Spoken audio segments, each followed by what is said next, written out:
Coach, see, I asked Matt this. C.J. Moore, after the game, kind of suggested or implied that he'd like to see it simplify things a little bit. There was some confusion. What's your take on that? Well, you always got to listen to your players, because they're the ones that have to go out and execute. And we simplified the game plan, but we'll look at it. We've looked at it, and we visit our players, and if we have to simplify more to get execution, because that's the bottom line. The bottom line is that we're all in a production-based business, and we have to be productive. And if that means simplifying it a little bit more, then let's go do it.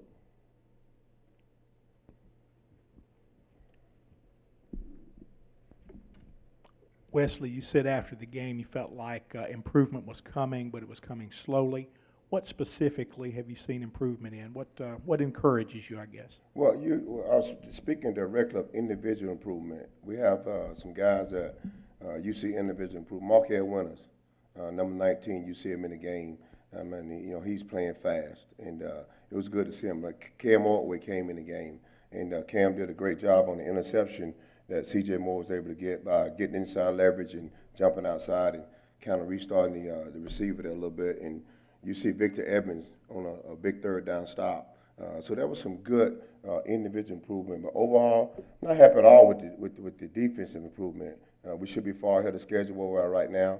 And the biggest thing I'm disappointed in is giving up the explosive plays early. That's what we have to improve on.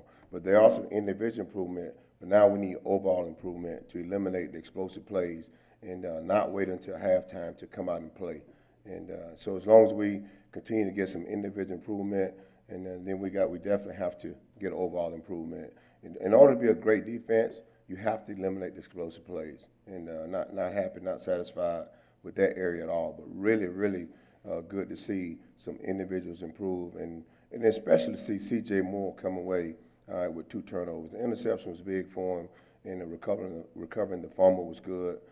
So that's directly what I was speaking about. There were some individual improvement, but now we have to really focus on. We have to net some defensive improvements overall. How do you get them where you want them to be regarding the first halves, the big plays, the touchdowns given up in those first 2 quarters? Well, I looked at that over and over again, and I have to do a better job inspiring these guys early in the game. I mean, that's the true essence of coaching, is to get your guys ready to play when the horn sound. And that falls directly on us as coaches. And I have to do a good job in inspiring them, getting them motivated. And when they come out of the tunnel, the first quarter, we got to go out and play. And so that falls directly on me. And I'm going to do a better job of that this week and making sure that I focus on inspiring these guys and making sure that we come out and we play better in the first half.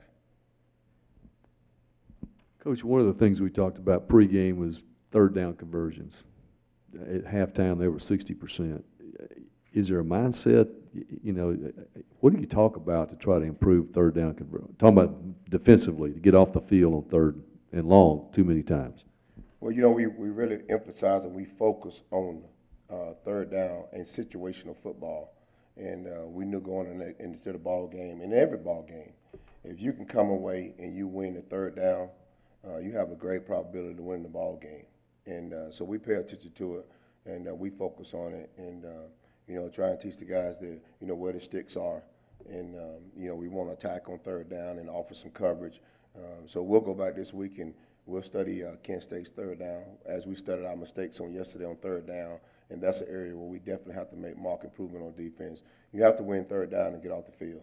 And the one thing we talk about on defense, if we want to reduce the number of snaps we're playing on defense, get off the field on third down.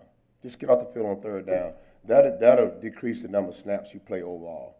And so we definitely paying attention to that. And you're exactly right. We have to improve in that area to reduce our snaps. Coach, after watching the film, do you see like maybe the source of the struggle that we've had recently, like being schematic, maybe talent, lack of execution? Like, what do you think is the source of the struggle? I think the source is everybody. I mean, I think at the end of the day, it falls on me. I'm the defense coordinator, but the source is everybody. We have to do a better job. Start with myself by inspiring the players, making sure that we have the right game plan, making sure we play with a lot of energy, for 60 minutes. I was real happy to see the guys finish the game with a fight. And, we're playing with 3 true freshmen. There's no excuse. We have to go get it done. So there's no blame. If there's any blame, the blame falls on me. It's time, it's critical right now, time like now, that you have to lead, and your leaders have to go out and lead. And so let's go get them going. Let's get them motivated. Let's get them going, and let's not point fingers, and you know, let's go win a ball game. Coach, you were down Jones already, and then you lose Montrell Saturday. I mean, how does that kind of change the dynamic of the back end of your defense there? Well, you know, it's really critical now that you've lost some really good veteran players, especially on the back end, because, you know, those guys make a mistake, the ball usually enters the end zone. And so it's critical now, you know, one, that our leadership as coaches step up. Yeah, it's critical now we pay attention to the depth chart and get guys in the right spot. But Keydron Smith, the freshman corner, has really been playing good for us, and we'll have to increase his snaps, and he'll be ready for it. We'll have him ready to go. And Miles Hartsfield is really giving us a lot of flexibility. He's playing both inside and playing outside. Jalen Julius was a guy, you know, you talk about individual performance getting better. He's really given us a spark this year, and he's playing at a high level. He was the guy in tight coverage on the over route, where Javion Hamilton came in and lodged the ball out. So we got to make sure we train guys for multiple positions, but it's going to be more important now, coaches, that we lead and that we make sure we got the guys in the right seat in the face of some injuries. How do you evaluate Ruggs' development at this point? I'm sorry, I can't hear you. How do you evaluate Ruggs' development at this point? Well, you look at Cavante Ruggs, you know, and you look at his performance. At the same time, you look at Jacquez Jones. I mean, you're talking two true freshman linebackers starting in the SEC and getting good playing time in the SEC. The one thing that you really respect about Cavante Ruggs, he's going to play hard. He's going to come in the building every day with the right attitude. He's going to work at it. Will he make mistakes? Yes. We have to coach him through it, and we have to understand he's young, he's going to make mistakes. But really, really satisfied with his attitude, his overall effort, and he's going to be a good player. He's going to be a good player. We just have to accelerate his schedule because we're at that position, but really satisfied with the way he's progressing. And if we coach him up and don't beat him up, he'll be a good player and he'll develop. But he just got to play, you know, earlier than you anticipate a freshman linebacker doing, but he's doing a good job. Alabama seemed to do a really good job of running the ball. I'm sorry, I can't hear you. Sorry. Alabama seemed to do a really good job of running the ball, especially early in the game. How do you feel like the defensive line being kind of overpowered at times, how do you think you can make adjustments to solve that? Alabama's a good football team. You're talking about a good football team. It's the reason why they're number one. And as you say, they do a good job of running the ball, and they did. And we looked at the video and looked at our misfits and looked at some ways that we can help our players in terms of that run game. So we'll get that problem fixed. But give them credit.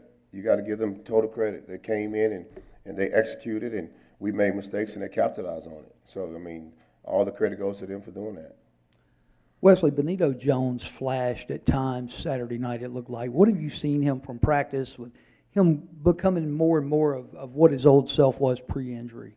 Well, yeah, that's the one thing I talked to him about on yesterday, and it was beautiful to see him get off the ball and penetrate the line of scrimmage and make a play. And then what was really more exciting was just his demeanor after the play, the excitement.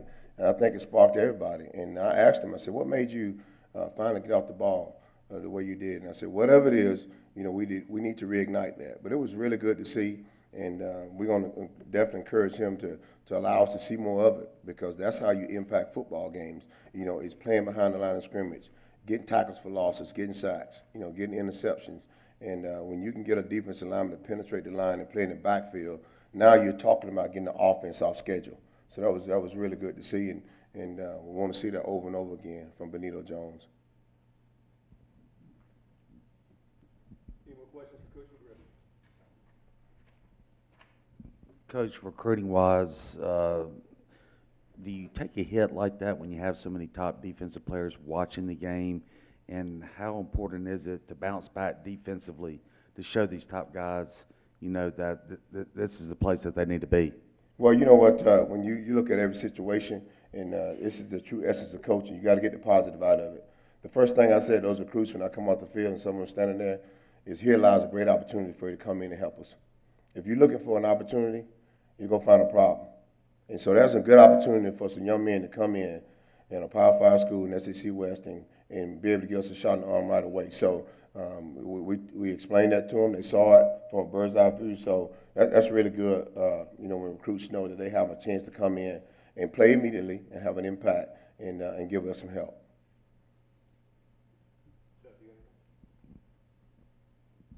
What are you, through 3 games, you've got 2 sacks. Is pressure a concern, or how you dial up more pressure? What's going on in that part of the game in your mind? Well, you look at the opportunities that we had in terms of, look at the number of drop-back passes we faced, and certainly you want to get more sacks. And my first inclination is dial up some more pressure. But when you have some secondary guys, some veteran guys, you lose. Like we don't have Ken Webster in the lineup. You don't have Jones in the lineup.